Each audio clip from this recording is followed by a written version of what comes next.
Goedemorgen gemeente, welkom in deze dienst op deze moederdag. Ook zij die met ons verbonden zijn via de livestream.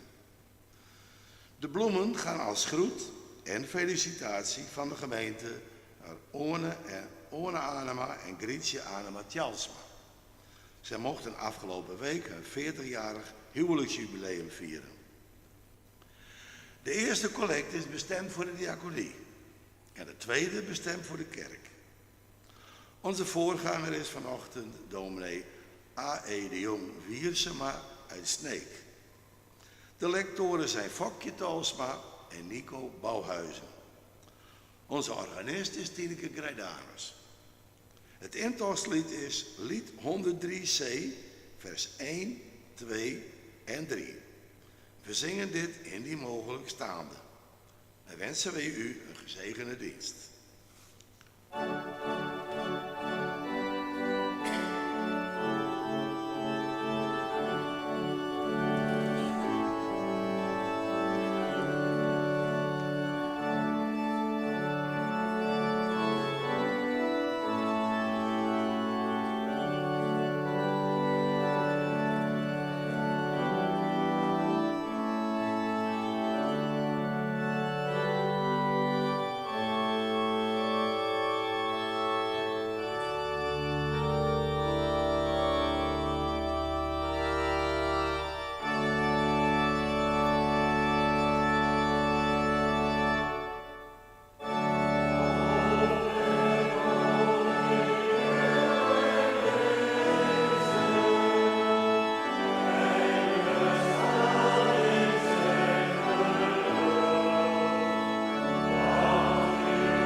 Laten we eerst een moment stil worden en zo biddend ons openen voor de Heer in ons midden en voor elkaar.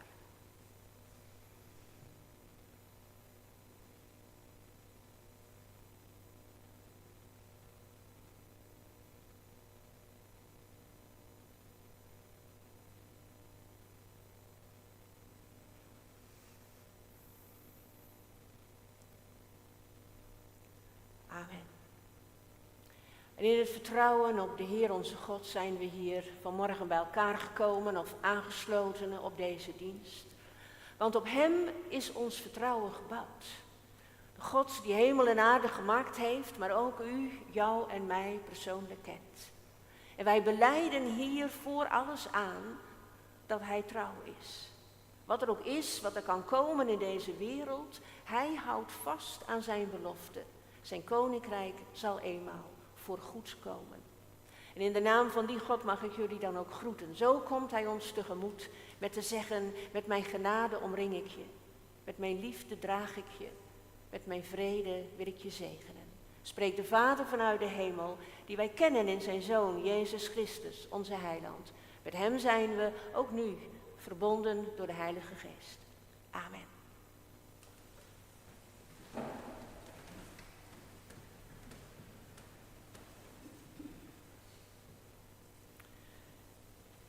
Mooi om jullie hier te groeten, dat jullie elkaar hier ook ontmoeten. Een bijzondere zondag die je op allerlei manieren kunt besteden. Ik begreep ook al dat jullie ook hier en daar wel wat mensen missen die op een andere manier deze zondag doorbrengen. Of op een of andere manier ook doordat het moederdag is, anders bezig zijn of ergens anders verwacht worden. Zo gaat dat. Maar in de kerk is deze zondag ook nog om een andere reden heel bijzonder.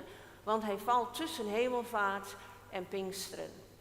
Het is de zondag waarvan Jezus heeft gezegd: ik zal jullie niet als wezen achterlaten.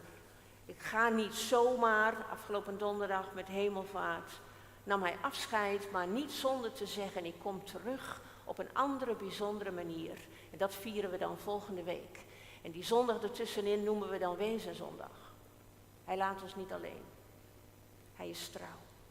En daar willen we vanmorgen in het bijzonder ook bij stilstaan. En vooral ook door na te denken hoe dat nu is voor onze broeders en zusters elders in de wereld die om hun geloof worden vervolgd.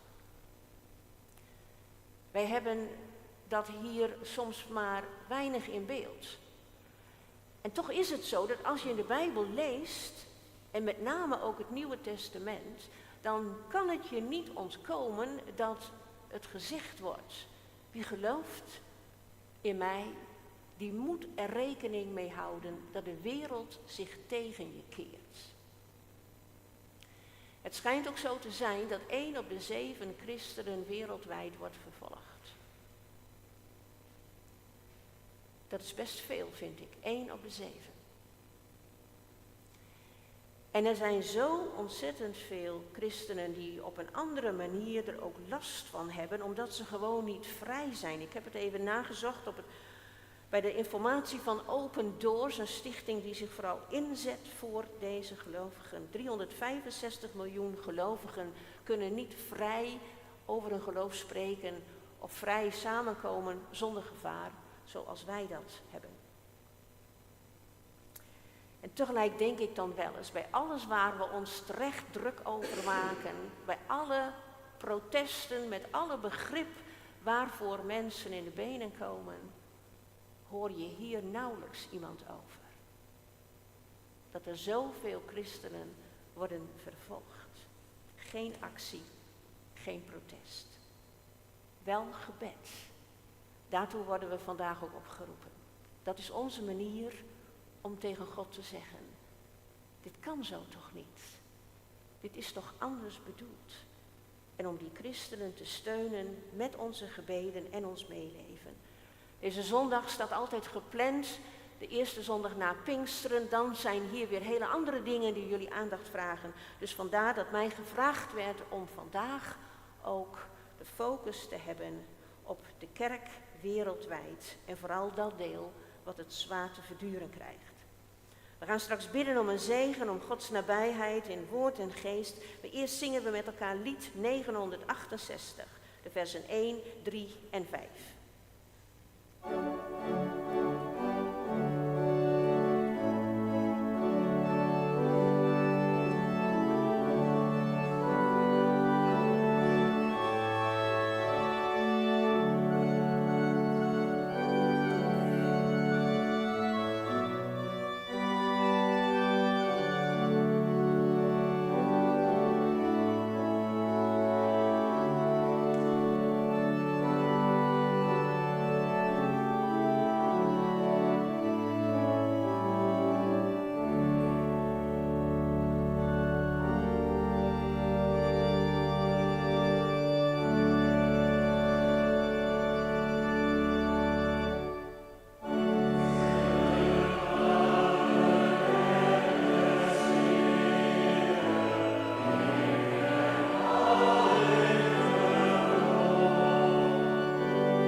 Laten we samen gaan bidden.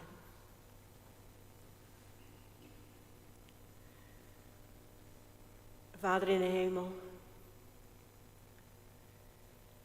we worden vaak zo in beslag genomen door het hier en het nu, wat zich afspeelt in ons eigen leven, in de wereld, zorgen die wij hier als kerk hebben. Maar als we bij u zijn, Heer, zoals nu vanmorgen samen in uw huis, en we worden uitgenodigd om over u na te denken, u de lof te zingen, uit uw woord te lezen, dan maakt u ons ook open voor dat veel grotere perspectief. Waar u al eeuwenlang mee bezig bent. Uw werk, uw gang door heel de geschiedenis van mensen. En waar u op aanstuurt. De voltooiing van alle dingen. Het herstel van alles wat beschadigd is. Het rechtzetten van alles wat zo onrechtvaardig uitpakt in dit leven. En Heer, uw werk en uw liefde omvat zoveel meer dan wat wij op dit moment kunnen overzien. En zeker ook kunnen bevatten. En dat hindert ons wel eens. Zoals u, Heer Jezus, we vierden het afgelopen donderdag, naar de hemel ging en een wolk onttrekt u dan aan onze ogen en dan zeggen we, Heer, laat ons nog een stukje meekijken. Want wat doet u nu? En hoe komt het dan? Hoe komt het met deze wereld als we denken aan alles wat er gaande is in de Oekraïne, in Israël, in de Gaza en op zoveel andere plekken, Heer, waar bendes maar rondtrekken en maar doden om mensen naar hun eigen gelijk te krijgen. Hun eigen wil op te leggen, hun eigen geloof op te leggen. Er gebeuren zoveel dingen. Hoe is het mogelijk? Heer, we zijn hier bij elkaar gekomen om deze dingen tegen u te zeggen. En ook om u te vragen, bemoedig ons. Geef ons inzicht, maar geef ons bovenal vertrouwen. Vertrouwen dat we ons mogen weten opgenomen in dat grote geheel. En dat we tegelijk ook weten wat onze verantwoordelijkheid is om hier en nu te doen. En daar hebben we vaak onze handen ook al vol aan. En we erkennen ook dat we daar nog wel eens in blijven steken. In oppervlakkigheid, in aarzeling. Ons verschuilen achter dat we toch zo druk zijn met dit of met dat. Maar Heer, u vraagt ons ook, sta je klaar? Doe je mee? Bid je mee? Heer, we staan open voor uw woord. Aangevuld met getuigenissen van onze broeders en zusters. Die door de diepte heen trouw blijven aan u. Wilt u ons bemoedigen? Want Heer, wij kunnen het ook zo goed gebruiken, die bemoediging. Ook al zijn we hier vrij om samen te komen. We hebben onze eigen uitdagingen om vol te houden. Wees dan in ons midden, door uw woord en door uw geest. Vragen wij in Jezus' naam. Amen. We gaan uit de Bijbel lezen, 2 gedeelten. En mensen van de gebedsgroep zullen dat vanmorgen met ons doen.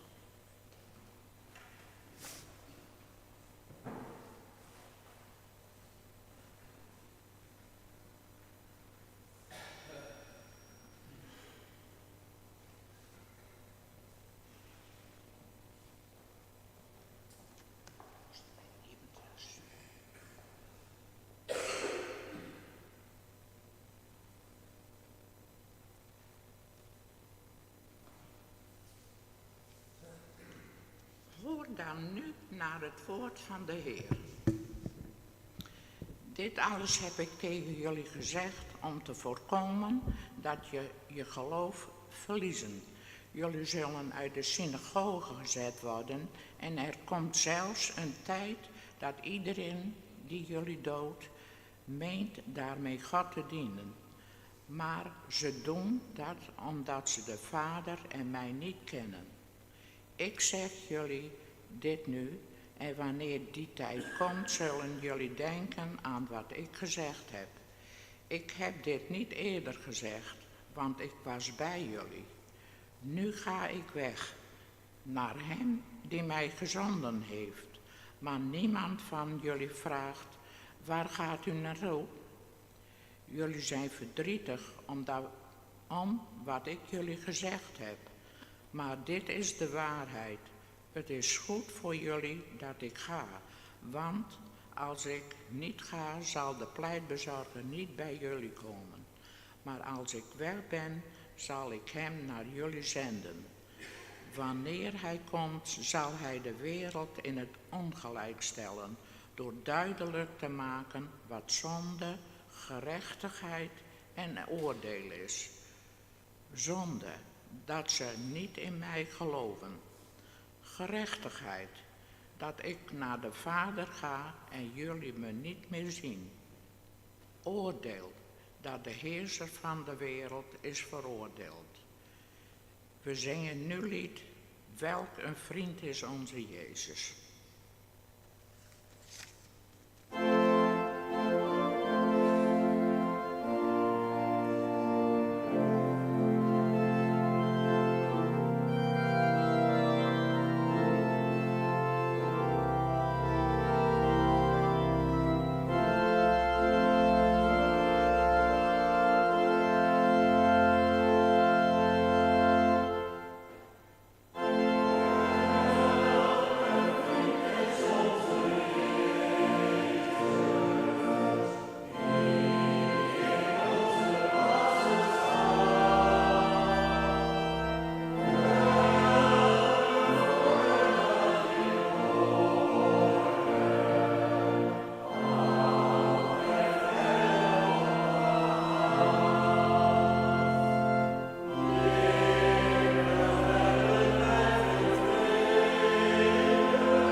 Klaagliederen 3, vers 17 tot 31. Mijn leven is verstoken van vrede, geluk is mij vreemd geworden. Steeds denk ik, verdwenen is mijn glans, vervlogen mijn hoop op de Heer. Gedenk mijn nood en mijn zwervend bestaan, de alsem en het gif. Telkens als ik mijn lot overdenk, ben ik diep ter neergeslagen. Toch geef ik de hoop niet op, want hieraan houd ik vast. Genadig is de Heer, wij zijn nog in leven, zijn ontferming kent geen grenzen. Elke morgen schenkt hij nieuwe weldaden, veelvuldig blijkt uw trouw. Ik besef, mijn enig bezit is de Heer, al mijn hoop is op hem gevestigd.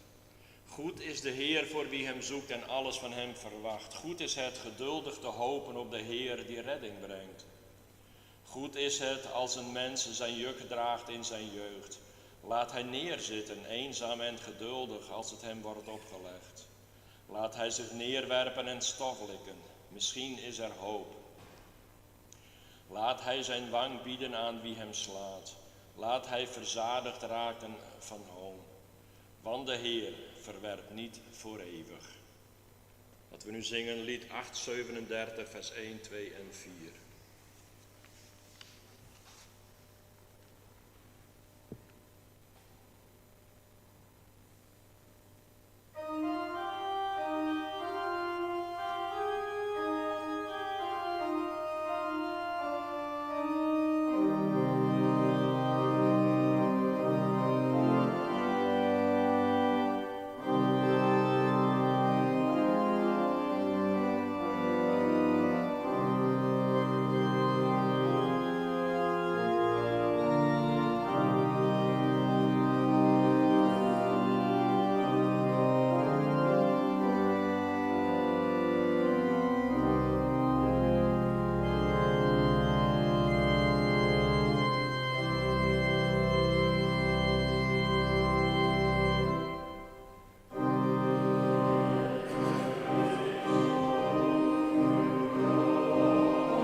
lieve mensen.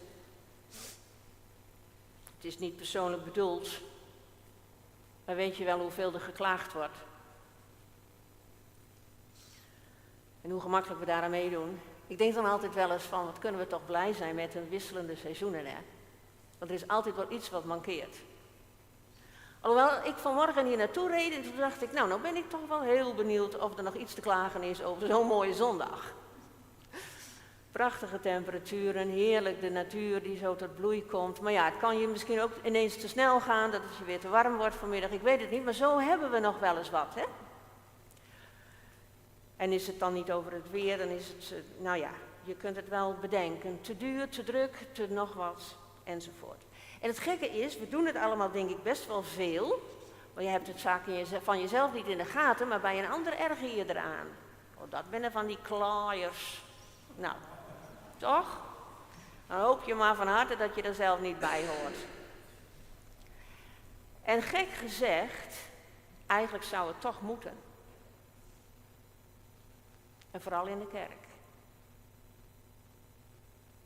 Daar valt trouwens ook genoeg te klagen, maar dat is niet wat ik bedoel. Over de preek te lang en het lied te moeilijk of, enzovoort.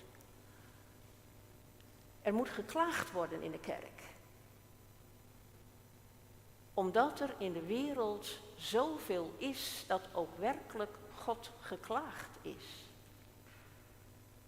En het mooie is dat er in de Bijbel ook geklaagd wordt. En niet zo zuinig ook. Klaagliederen van Jeremia. We hoorden er een stukje uit voorlezen. Er moet geklaagd worden, juist in de kerk, hier, waar wij ons in Gods aanwezigheid weten, waar we ons op Hem richten, waarvan we zeggen, we geloven in Hem, we vertrouwen Hem. Hier horen we uit de Bijbel hoe de wereld is bedoeld en hoe het zal worden. Hier zeggen wij, God, het klopt niet. Als we nu om ons heen kijken en wat er allemaal gebeurt in de wereld, en dan leven we hier natuurlijk in Nederland op een zeer gezegend stukje van de wereld. Maar ook hier in je eigen leven kunnen dingen zijn waarmee je worstelt en waarvan je denkt, God, was dit nou de bedoeling? Moest het nu zo gaan? Moest het zo lopen? Maar het meest worstelen we misschien allemaal wel met al die berichten die we dagelijks weer lezen over oorlogen en geweld. Mensen die zomaar voor wat voor strijd dan ook geofferd worden, beschadigd voor de rest van hun leven. De onrecht, de vernedering ook, denk ik wel eens de vernedering van armoede en honger. En mensen die om hun geloof worden vervolgd. Jeremia klaagt. Er staat een boek in de Bijbel over klaagliederen van Jeremia. En hij klaagt over wat hem en zijn volk overkomt. Want zijn stad Jeruzalem is verwoest. En de tempel, de plek waar ze samen kwamen om God te ontmoeten, om hem de lof te brengen. Ook om het met hem weer in orde te maken. Dat centrale plek was er niet meer. En in hoofdstuk 3, waar we gedeelte uit hebben gelezen, wordt het dan heel persoonlijk. En dan zegt hij, ik voel me gebroken. Ik ben kapot. Verscheurd door verdriet. En als je een groot probleem of een groot onrecht terughoort in een persoonlijk verhaal, dan komt het vaak des te meer binnen. Het valt me elk jaar opnieuw op hoeveel persoonlijke verhalen er nog steeds weer naar boven komen op 4 en 5 mei.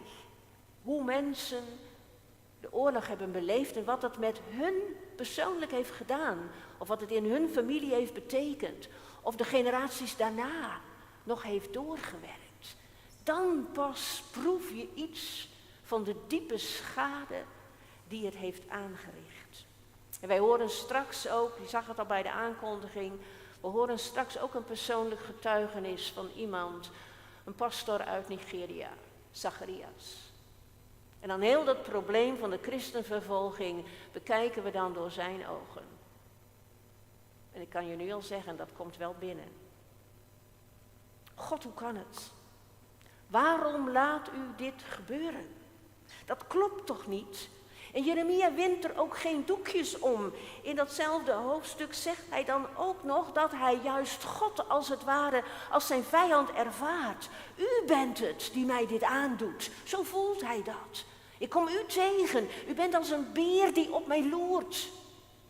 Een leeuw in het verborgene die mij zomaar kan bespringen. In al zijn rauwheid klaagt Jeremia als een getergd mens. En het lijkt als is het voor goed over. Voor zijn volk, voor hemzelf en ook in zijn verbond met God. En toch, ja, je denkt, hoe is het mogelijk? Dan halverwege zijn klacht zegt hij toch, ik geef de hoop niet op. Hoe is het mogelijk? Ik geef de hoop niet op, hoe komt dat? En ik denk dat wij die vraag ook kennen. Als je dan eens wat leest over de christenen die vervolgd worden en alles verliezen, of uit een familie worden gezet, uit een dorp worden gejaagd, of hun huis wordt opgebrand, of alles wat ze gebouwd hebben op de akkers, het wordt gestolen. Hoe kan het dat ze trouw blijven? Dat ze hun geloof niet opzeggen? Ja, soms worden ze zo onder druk gezet dat er wel een handtekening wordt geplaatst waarmee ze dat dan officieel zeggen. Maar wat kunnen ze er dan mee worstelen en wat komen ze er dan toch weer op terug? Waarom? Je ziet het ook vaak in de psalmen gebeuren. Als je ze leest, dan proef je ook de pijn van David en van de andere psalmisten, die er ook maar recht voor uitkomen dat ze tegen God zeggen, ja, waar bent u ergens? Keert u zich dan tegen mij? Maar hier gaat de hemel dan toch weer een beetje open. En de klaagliederen van Jeremia geven ons wel wat meer inzicht. Ik wil niet zeggen dat mee onze vragen allemaal worden opgelost. Denk niet dat aan het einde van de preek je het allemaal op een rijtje hebt, want dat krijgen we niet. We krijgen geen oplossingen waarvan we zeggen, nou snappen we het voor altijd en ever. Maar we krijgen misschien wel een beetje meer inzicht met Jeremia mee, hoe het dan mogelijk in dat grote perspectief geplaatst kan worden. Kijk, Jeremia weet dat het volk van God al jarenlang gewaarschuwd werd. Omdat ze in hun leven, in hun land, hun eigen gang gingen. Het verbond wat met God was afgesproken.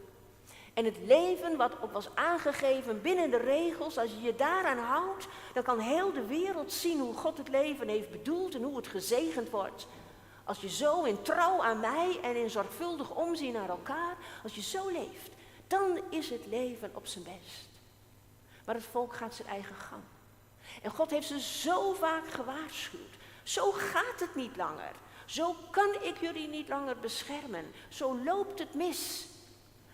En ik lees voor mezelf op dit moment al een aantal weken uit de profeet Jeremia. En ik ben daar zwaar van onder de indruk. Hoeveel geduld God dan ook elke keer weer heeft. En dan zegt hij, ja, zeg het nou nog maar eens en nog maar eens. Want het eerste en het laatste wat hij wil, dat is zijn volk redden. En tenslotte ziet hij geen andere mogelijkheid dan in te grijpen. Om het kwaad wat in het volk gebeurt, maar ook in de wereld gebeurt, ergens een halt toe te roepen. En ja, wij vinden dat nooit leuk wanneer dat soort dingen ook in de Bijbel staan.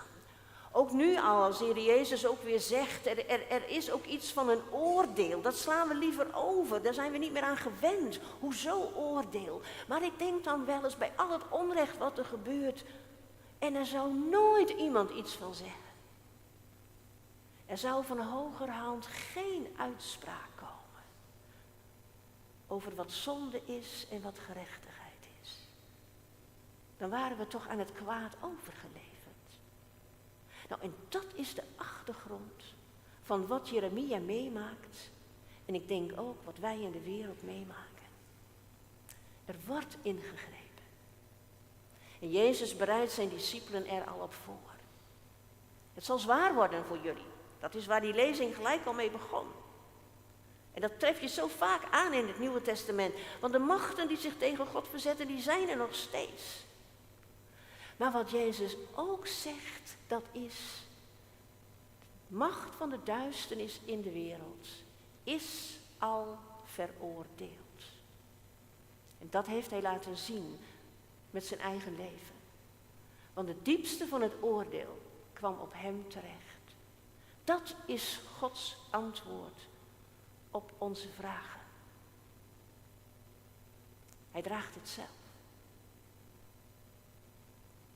En hij neemt het mee dwars door de dood heen en daar wordt de strijd uitgevochten.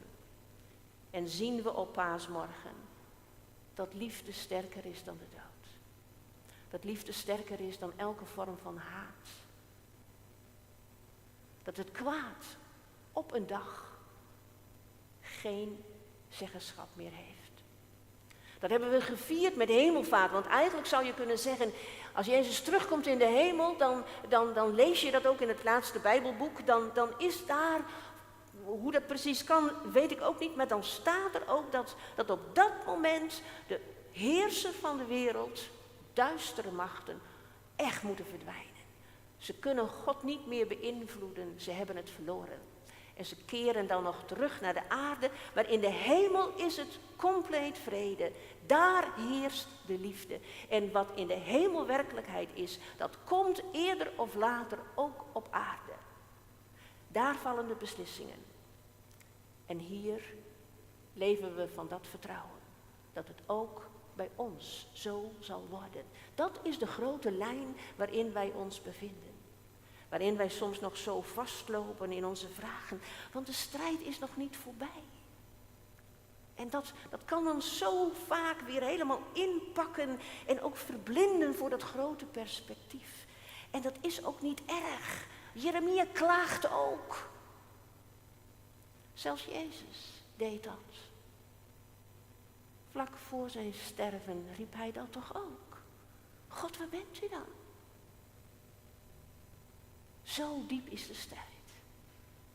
Maar zo diep gaat ook zijn liefde. Dat heeft het laatste woord. De macht van de duisternis zal stoppen. Maar de macht van zijn liefde nooit en te nimmer. En daarom kunnen wij klagen. En daarom mogen wij als het ware ook met de christenen die vervolgd worden, klagen. En tegen God zeggen, hoe is het mogelijk? Kan dit? Dat dit ons overkomt? Hij weet het. Want ook dit is niet wat hij ten diepste wil. En wat zo zal blijven. En daarom mogen we bij hem terecht met al onze vragen en met onze pijn. En tegelijk denk ik ook dat het goed is dat we ons realiseren dat we elkaar er ook bij nodig hebben.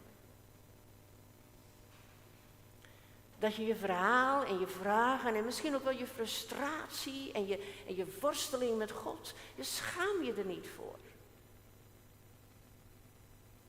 Want het komt in de Bijbel ook voor. Bespreek het met elkaar. Want hoe genezend kan dat werken als iemand voor jou de tijd neemt en zegt, ja, vertel eens, wat doet dit nou met jou? En wat doet dit nou met jou als gelovig mens? Hoe kom je hieruit? Dat is ook precies wat Open Doors doet met al die christenen, met name ook met de dominees, de pastors die eigenlijk vervolgens na hun eigen verdriet ook weer geroepen zijn om anderen te troosten. Dan hebben ze zoiets als traumazorg. Want ja, zij moeten ook op de een of andere manier weer stevig in hun geloofsvoeten komen te staan, op hun geloofsbenen staan. Ik weet niet hoe het jullie vergaat, maar wij denken dan wel eens, ja, die christenen daar, die zijn zo sterk. Die dragen dat natuurlijk. Maar nee, die zijn ook bang. Net zo goed. Die hebben ook nachten vol van angst. Maar iemand heeft wel eens gezegd, moed. Als je dat ziet in hun bestaan, moed, dat is angst die in gebed is gegaan. En dan groeit de moed. Maar daarvoor heb je het wel nodig dat je het eerst mag zeggen. Ik heb helemaal geen moed. Ik ben gewoon bang. Dit klopt toch ook niet? God, hoe kan dit? En in dat klagend gebed ontstaat dan vaak weer zicht op het grote perspectief. En dat gebeurt ook bij Jeremia. Dan daagt de hoop.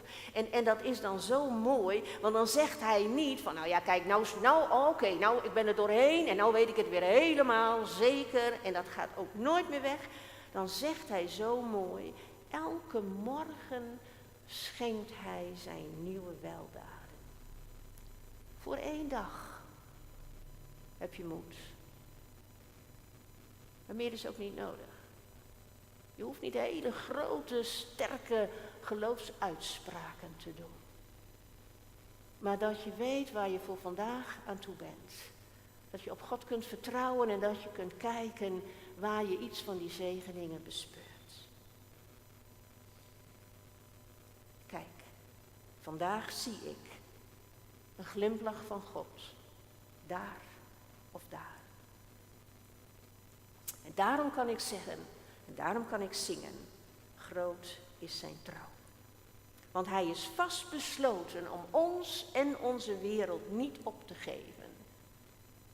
De uitkomst van de strijd die nog gaande is, staat al vast. En nee, daarmee zijn al jullie en mijn vragen niet opgelost. Ik mag alleen met jullie ervan getuigen dat God gaat voor de verlossing. En hoe dat allemaal precies in zijn werk gaat, overzien we niet. We weten alleen dat het zal gebeuren. En dat we onze medebroeders en zusters daarin mogen bemoedigen. En met en voor hen bidden. Want dit staat vast. Groot is zijn trouw. Het is bijzonder indrukwekkend wanneer we nu met elkaar gaan luisteren naar hoe deze pastor Zacharias door worstelingen heen ook tot die uitspraak kan komen.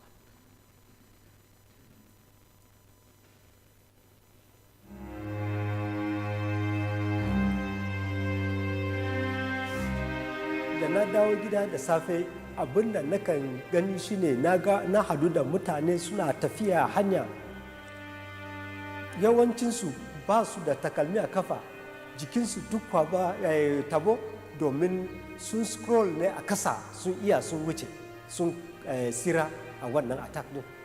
So da yawa suna da raunuka a jiki, sai a hanya na gaggawakin mutane wanda an riga an harbe su sun mutu.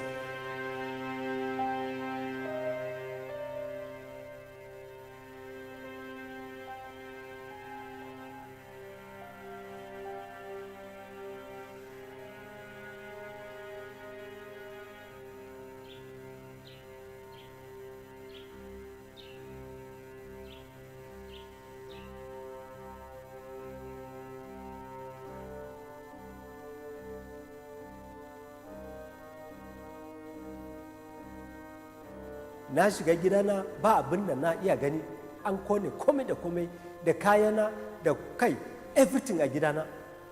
Ina ta dubawa ko zan gan matana da yarona, ban iya gani ba. Sai da na shiga cikin ɗaki rubebe amin kicin wanda dama an riga an bari, sai na je na samu gawakinsu a ciki.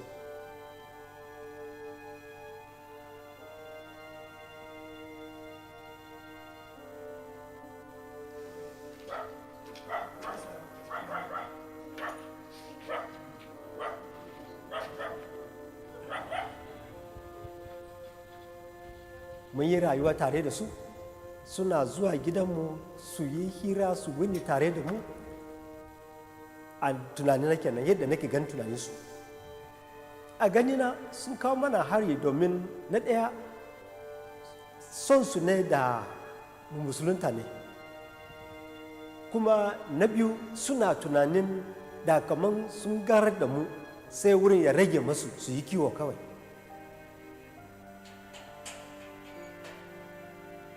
Abin ya faru sai na ji kaman ubangiji ya shirya, domin ina ganin har na ce inda ubangijin Allah ne da gaskiya don ne ya bar wayannan mutane sun zo su mana irin wannan bala'i. Ina shi yake, Allah yake da shi ba zai doke fansa ba.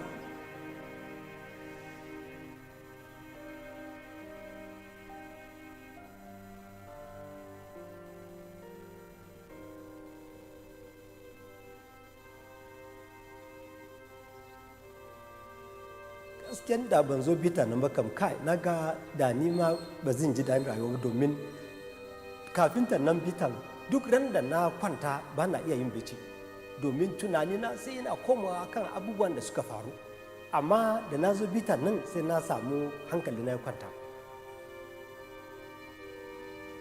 Sun iya koyar da mu sani cewa Allah yakan bar wasu abubuwa su faru ne a lokacin da ya ga dama, kuma su koyar da mu yadda za mu iya gafarta ma wanda suka yi mana iri wannan rauni. Wannan koyarwan gaskiya karfafa ni ba kadan ba, domin a yanzu haka na ji a ran na cewa ubangijin Allah ya gafarta musu su ma su samu ceton ubangijin Allah. Ban so su mutu a zunubansu ba kamar yadda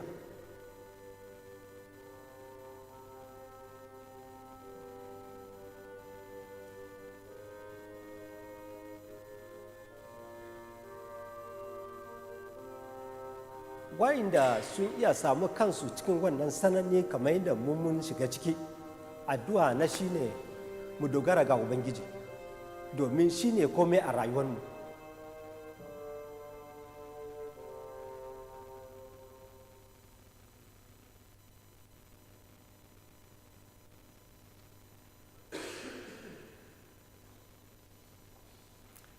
We zingen het lied met elkaar, Groot is uw trouw.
Laten we samen danken en bidden.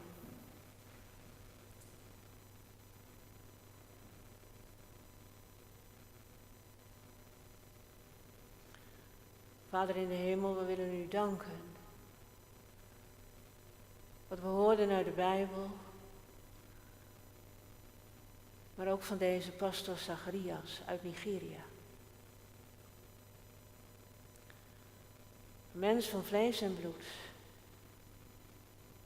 Die zijn meest dierbaren op een afschuwelijke manier verliest. En zoveel meer. Gepijnigd. Vol met vragen en weerstand. Dank u wel, Heer, dat hij mocht klagen. Bij u, bij mensen. Dat er zo biddend en roepend tot u ruimte is gekomen. Om te zien naar wie u ten diepste bent. En hoe u dwars door alles heen uw weg gaat. Uw liefde die niet meer te veranderen is. Uw koninkrijk dat niet meer is tegen te houden. En Vader, wij bidden voor al die christenen die net als hij ook zoveel vreselijke dingen meemaken. Of mensen die voortdurend in angst leven om wat hen kan overkomen. Die niet durven laten merken dat ze in u geloven, bang voor de consequenties. Ouders die voorzichtig zijn vanwege hun kinderen. Die door de familie worden genegeerd, weggestuurd. Er gebeuren zoveel dingen. Vader, wilt u hen op een bijzondere manier nabij zijn? Wilt u hen de kracht van uw genade geven? Want ze hebben het zo hard nodig. En geef, Heer, dat ook zulke organisaties als Open Doors, en er zijn er ook nog meer, dat ze ook voortdurend het lef hebben om zich in te zetten. Want ook dat voor de werkers van zulke organisaties is het nooit zonder risico. Wilt u ook hen in dat werk beschermen? En Vader, wij leven hier in een vrij land, maar toch hebben ook wij op een hele andere manier met uitdagingen te maken als we als gelovigen door het leven willen gaan. En we hebben ook als kerk onze zorgen over de achteruitgang van de mensen die actief mee blijven doen. Zoveel dingen die ook wegtrekken bij u vandaan. Zoveel vragen die zo groot zijn dat mensen het opgeven om u te volgen. Zoveel verleiding en afleiding. Zoveel pijn misschien ook en teleurstelling in u, in mensen, in de kerk. Heer, het is er allemaal. En toch geloven wij dat u ons vasthoudt. En daar willen we ook op blijven rekenen.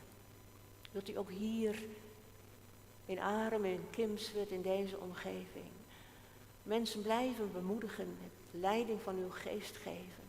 Ook als er straks een nieuwe periode aanbreekt, wanneer dominee Titia Hipma straks afscheid neemt, hier ook voor haar willen we bidden.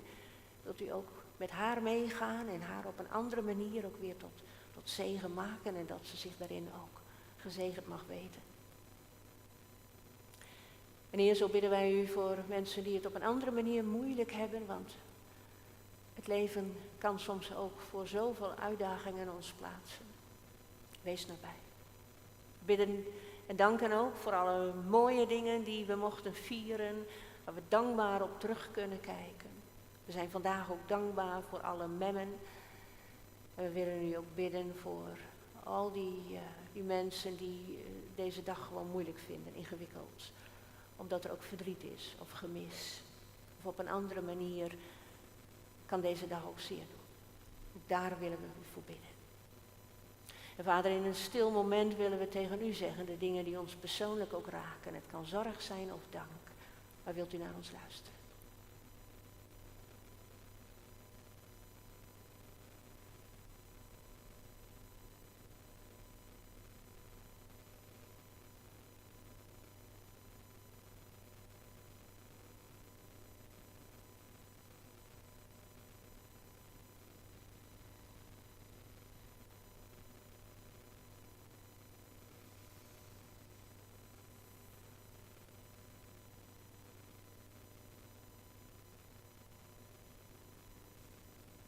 Vader, zonder dat wij weten hoe het precies zou moeten gaan, zonder hele duidelijke antwoorden, blijven we in het vertrouwen dat uw koninkrijk zal komen en dat we daarom blijven bidden, zoals de Heer Jezus ons dat ook heeft opgedragen.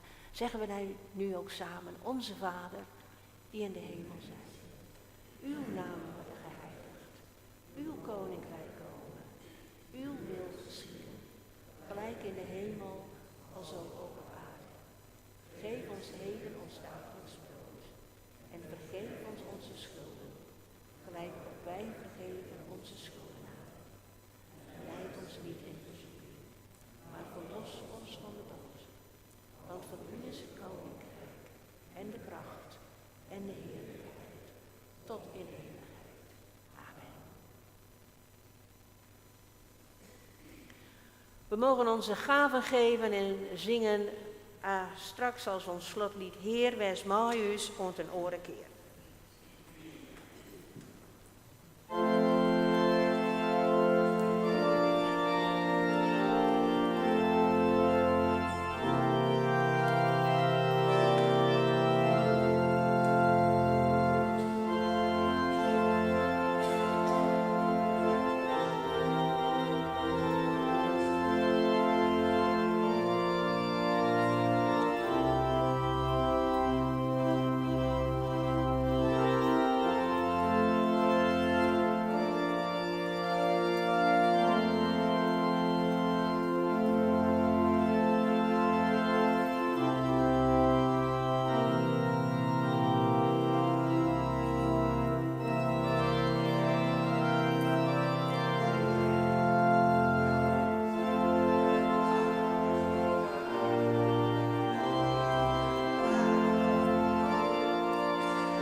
Groot is zijn trouw.